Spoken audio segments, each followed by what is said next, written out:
Morning, everybody. Daniel Sherman here. It's a little early in the morning, but some cat is keeping me awake. She shall remain nameless. Look at her. Crazy. So, anyway, what I want to talk about today, this will be lawyer story number 4. And to my knowledge, this is the only circuit court directed verdict, possibly in the history of Muhlenberg County, and at least in the last 40 years or 50 years was the only directed verdict. I know there hasn't been one since then. So set the stage for you a little bit. Prosecutor was Ralph Vick. There were two defendants, and there were 3 attorneys. So I was representing one defendant, and then Amy Martinez and Chris Woodall. Amy still works for the DPA. Chris now works for the Christian Commonwealth Attorney's Office, Christian County Commonwealth Attorney's Office. So we were the 3 attorneys on the case. And the basic facts were these inmates were at Green River Correctional Complex, and they were alleged to have been sneaking in contraband. I think it was marijuana. And the way a lot of times when you sneak in marijuana to a prison, you have to have multiple people involved. It's usually just not one person, because you have to have somebody that's going to send it into the facility or get it into the facility. A lot of times you have to have somebody that will set that up from the inside. Then you have to have somebody that's going to retrieve the contraband, and then you have to have somebody that will kind of distribute the contraband. So in this case, there were, I think, 5 co-defendants. And at the time, the statute has since changed to only make it 3. But at the time, engaging in organized crime, you had to have at least 5 people had to engage in a certain conduct, either racketeering, loan sharking, trafficking in drugs, prostitution. There's a few other things named in the statute to be considered RICO. Really, I mean, it's RICO. It's engaging in organized crime, but the state statute mirrored the federal one. And you all may know this, but the federal RICO statute was designed to kind of break up the mafia. You made a lot more severe punishments for basically if people are in together, and then basically if they're all a part of the same conspiracy, they all can be charged with the same offense, in this case, the violation of engaging in organized crime. And in this case, engaging in organized crime is a Class B felony. It carries 10 to 20 years in prison. Now, if you're representing prison inmates, they obviously have been convicted of a prior felony, because that's the only way they'd be in prison. So they would essentially be looking at 20, and at the time it was only 50 was the cap. It's 70 now, but 20 to 50 or possibly life in prison if they're a PFO second. And most of these guys have more than one felony. I think most of them, I think at least my guy had at least 2, and I think the other guy had 2. So basically what happened, again, they were sneaking marijuana into the Green River Correctional Complex. One of the co-defendants was alleged to have called his aunt, and his aunt was to receive a package. His aunt was then to mail the package in. I don't know what my client's real involvement was. It wasn't very much. It was pretty low level as far as I think he was retrieving the package or something was his involvement. And there was a couple other individuals that were opening the package and stuff. So they had, Internal Affairs, I think, had a tip that this stuff was coming in. So they didn't stop it. They just kind of let it come in. They followed it, and then eventually they arrested all these people that were involved. They had the phone calls that were recorded and everything. Well, if you're engaging in organized crime, not only is it 5 people to commit that offense, commit one of those offenses, and they have to be acting in concert, and it has to be on a continuing basis. And that's kind of the key point of this case. A continuing basis means more than one, okay, or at least the intent to do more than one time. So Amy Martinez, Criswell, and I, we had filed a motion to dismiss. Now, in Kentucky, there are no motions to dismiss in criminal cases. Now, there are some where you can dismiss the indictment if there's defects, or there's something that's said falsely in front of the grand jury, or even if you have issues like double jeopardy, theoretically could be a motion to dismiss the indictment based on double jeopardy.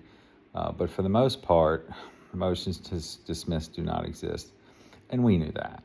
But our clients were pretty, they were in prison, so they were pretty demanding. So we went ahead and filed a motion to dismiss. Now, what we did do by that, there was a little bit of strategy involved. We were kind of telling the court, they don't have this case here. They don't have it on a continuing basis. It happened one time, and there's no evidence that it occurred more than one time, and there's no evidence they intended to have it occur more than one time. And there were some negotiations about resolving the case. I think the offer was to amend the engaging organized crime to promoting contraband, PFO 2, offer 8 years in prison. So that's a pretty stout punishment for sneaking in some weed. I know when you get it in there, it's worth a lot more than it is on the streets, because there's the cost of getting it in there. So it's not like you can, like a joint is just going to cost you a couple bucks. I mean, it's basically something out here that would cost $50 is worth about $2,000 inside of there. At least it was at the time. Now I think marijuana's come down in price a little bit, and maybe a little easier to sneak in the facility since it's more readily available now. But that was the case. Our clients did not want to take a plea agreement. They just didn't want to, and so all the other defendants did take a plea agreement, including one of the other, which was, I guess, their star witness, one of the guys that was really kind of the main ringleader about getting the drugs into the facility. So our clients were just indicted. This is all they were indicted on, was engaging organized crime. The evidence was presented at trial. This is the second circuit court criminal case I had ever tried. So this is probably early 2006, or maybe mid 2006. So I had been licensed probably for 6 to 8 months. It wasn't very long. I didn't know what I was doing. But I did know that these guys were not guilty of engaging in organized crime. And I think probably the Commonwealth thought that too, but I think he said, we're just gonna, we're gonna charge these guys with it. We think we can get a conviction, and maybe we'll get, a lesser included. And I'm gonna explain to you why that was a problem. So after all the evidence was presented, it was pretty clear our clients were involved in sneaking some of the drugs in. They weren't necessarily, the main ones behind it, but they certainly had their hands in it. And after the presentation of the evidence, we moved for what's called a directed verdict. Now, if you move for a directed verdict, you're asking the court to basically take the charges away from the jury, to say no reasonable jury, based on the evidence presented, can convict these defendants of what they're charged with, or any lesser included offenses. And what are lesser included offenses? And I think I've gone over that previously. For instance, a lesser included offense of murder would be, say, manslaughter or reckless homicide. And when you indict somebody on a certain offense, the lesser includeds are also included in that indictment, because they require essentially the same elements, usually just different states of mind. So, for instance, murder, if you do intentionally or wantonly, that could be murder. the manslaughter too, is if you do it,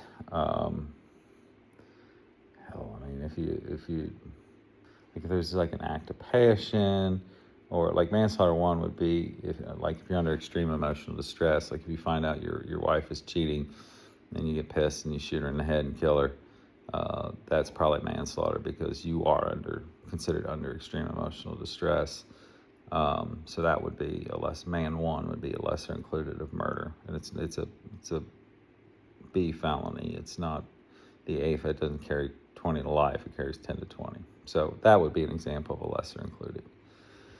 So the problem with engaging organized crime, the only real lesser includeds were going to be like trafficking or something like that. The problem was, because they intercepted the package, there was no trafficking. And they didn't sell it to anybody. So, because you could get them on the engaging because it was like the intent, to traffic. But, these guys didn't really even have possession of it because they snagged the package up pretty quickly. So the Commonwealth, we moved for a directed verdict on engaging organized crime. And the judge said, yes, this was not for a continuing basis. It was just for one time only, and there was no evidence that it was going to be continuing. And because, one of the guys that testified said he would like to continue, but there were no plans for it to continue. Basically, they were seeing if it worked before they would even do anything. And obviously it didn't work. So my opinion was they were going to do it anyway because obviously it didn't work. So the Judge Jernigan, directed a verdict. And to my knowledge, that is the only directed verdict, at least since Judge Jernigan was prosecuting, in the 80s up through the 90s. So, we're talking my lifetime, so almost 50 years. Now, the judge did allow it to go on the lesser included. What he said was the lesser included was promoting contraband. Now, we knew lesser included wasn't promoting contraband because it wasn't you don't have to traffic to promote contraband. Promoting contraband is not a lesser included of engaging organized crime. That's when you sneak contraband into a facility. It has completely different elements. The jury did convict them of promoting contraband. It was appealed. The appeal overturned the appeal, and they got a full 100% judgment of acquittal. So the moral of that story is that if you indict somebody, you want to indict them on everything. So what they could have done, the grand jury could have indicted them on not just engaging organized crime, but could have indicted them also on promoting contraband because it was a separate charge. It required different elements. And if they would have done that, then my clients probably would have been convicted, but they weren't convicted because sometimes greed gets in the way of logic. And it was one, we want to try to hammer these guys. We want to indict them on this. We want to scare them to death. They're looking at life in prison. They'll take a plea, and it backfired. I will say, in my experience, that mistake has not been made again since I've been practicing. So if there is an engaging organized crime, if the case is set for trial, usually there will be a superseding indictment that also charges them with promoting contraband. So just letting you know, that was, again, the only directed verdict that I am aware of, and that at least Ralph Vick was aware of in Muhlenberg County Circuit Court history. So I was a part of that. Amy Martinez was a part of that. She's I think, the local director at the Madisonville DPA, and Chris Woodall, who's now assistant Commonwealth attorney in Christian County. So it was very interesting that the second case I ever tried, I got the only directed verdict, possibly in Muhlenberg County's at least circuit court history. And our guys, it's not like they walked out of prison. They were still in prison. But what it did do with my guy is his parole was coming up, so it did allow him to become parole eligible. And I did tell him, because when we filed the appeal, that he would be eligible for an appeal bond if he was paroled, but he wouldn't. I mean, he wasn't going to get paroled. I think he was there on a sex offense. The other guy was there on a manslaughter charge, so they were maybe not the nicest people in the world, and they end up, obviously they got transferred elsewhere, but because once you promote contraband, they usually try to get you out of that prison. So that is lawyer story number 4. I know it's not terribly exciting, but for me, it's a big achievement to have your second criminal trial, or at least circuit court criminal trial, end in a directed verdict, and there hadn't been one since, and there probably wasn't one before. So I'm proud to be a part of that, but again, it's one where, even well-seasoned prosecutors, and Ralph Vick is and was, and just kind of made a mistake. I'll say this: I never knew with Ralph if he did something, if he made a mistake intentionally or not, because I firmly believe, and he may be listening to this, and you guys may be listening to this, I firmly believe that sometimes if he had a case, and he's never told me this, I have no evidence of it, it's just kind of a suspicion for me, that there were some cases he really did not like prosecuting, but he had to. And I think there were some times that maybe he intentionally committed mistakes in an attempt to maybe kind of even the playing field, so to speak. So I don't think this is one of them, but I'm not 100% sure that he may not have been thought that maybe not happy with the investigation or something like that. I don't, because he was such a good prosecutor.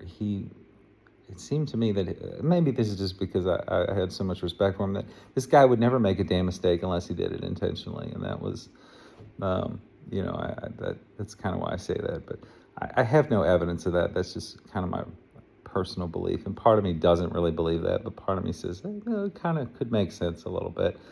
But, maybe part of that is I had so much respect for him, I didn't want to believe he'd ever make a mistake. So, but that was a mistake, whether it was intentional or not. So I know this has been a long story, and it's not terribly exciting, but I did want to get it out.